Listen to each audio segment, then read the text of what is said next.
Hello বন্ধুরা, দেখো আবার নতুন একটা রেসিপি নিয়ে চলে এসেছি তোমাদের সামনে। তো দেখো, কচু সিদ্ধ করে নিয়েছি, 3টা কচু রান্না করব এই চিংড়ি মাছ দিয়ে। তাহলে দেখতে থাকো। আর এই দেখো, করে আমি কোনো মশলা দেবো না, শুধু জিরা বাটা দেবো। তো সেই জন্য দেখো, করে আমি জিরা দিয়ে দিয়েছি, জিরা দিয়ে নাড়াচাড়া করে উঠিয়ে নেব। তো এই দেখো, আবার শুকনো লঙ্কা আর কালো জিরা সোমবার দিয়ে দিলাম। তো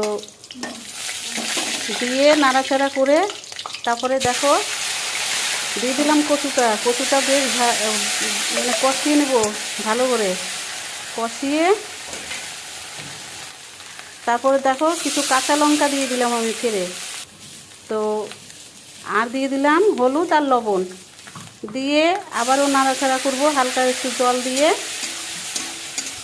নাড়াচাড়া করব ভালো করে। নাড়াচাড়া করে তেলটা যখন করে ছুটবে তারপরে আমি জল দিয়ে দেব।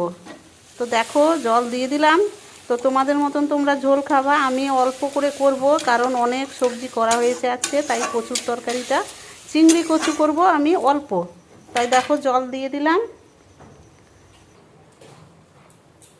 তারপরে ওই যে কড়ইটা যে করে নাড়াচাড়া করে ভেজে উঠিয়েছি, সেই করে মানে সেই জিরাটা মশলা করে নেব। শুধু আমি বললাম তো জিরা বাটা দিয়ে করব। তো দেখো, তো জিরা চিংড়ি মাছটা দিয়ে দিলাম, দিয়ে একটু নাড়াচাড়া করে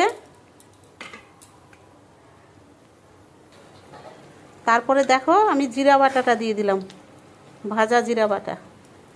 তোমরা ভালো করে ফলো করবা কিন্তু।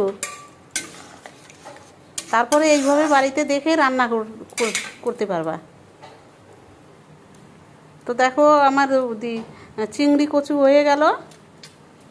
আমি নামিয়ে নিলাম একটা প্লেটে।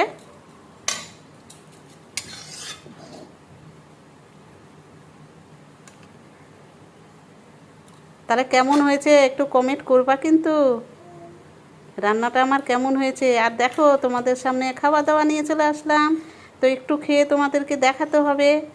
তো তোমরা দেখো। তো এইখানে আমার মানে উপরে লাইট পড়েছিল, আমি বুঝতে পারিনি, ওই যে ভাতটা বেশি সাদা হয়ে গেছে। তো দেখো,